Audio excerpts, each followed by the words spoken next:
Hiya. One of the amazing things about my career is that I have the privilege to meet amazing people. And recently I got to not only shake hands, but to listen to a great speech on change management from the Nobel Peace Prize winner and architect of the end of apartheid in South Africa. And of course, the person that negotiated the freedom of Nelson Mandela, former President FW DeKlerk. You can't imagine change bigger than moving from a separated society and international isolation than to that of one man, one vote. But with the application of just a few key principles, when you're facing change in your organisation, you can help guide it through what are normally challenging times, according to Mr. DeKlerk.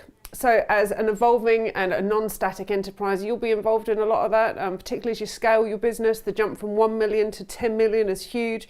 And I guess our leap to the next 100 million will be as challenging. And I found these lessons really helpful to keep it in perspective. After all, I'm just trying to change a company. Mr. DeKlerk was changing a whole country and indeed a culture.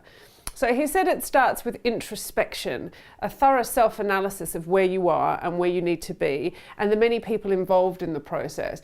Obviously in change management there will be a lot of people involved, and that will mean you have to be cautious of the inhibiting role that fear may have in the progress.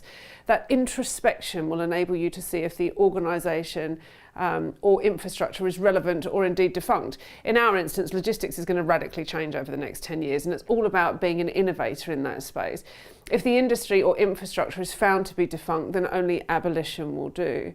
The second step is articulating a clear and achievable vision. Clearly, with multiple stakeholders, you need to be able to clearly outline the problem, the vision, and the steps to resolving it. So the third step is communicating that vision to all stakeholders in a persuasive and inclusive way that gets as many people to consider it as possible. The fourth point was watching and waiting, or preparing with action plans in mind for the right time.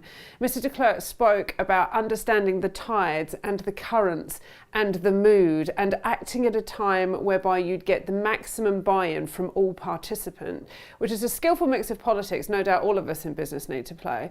Of course, none of this could have been facilitated without the final points on powerful leadership.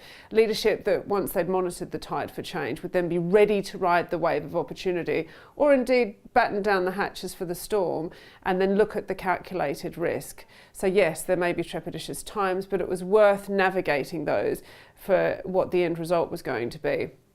And strong leadership evaluates this and decides to take the risk, or indeed not, if the timing's not right.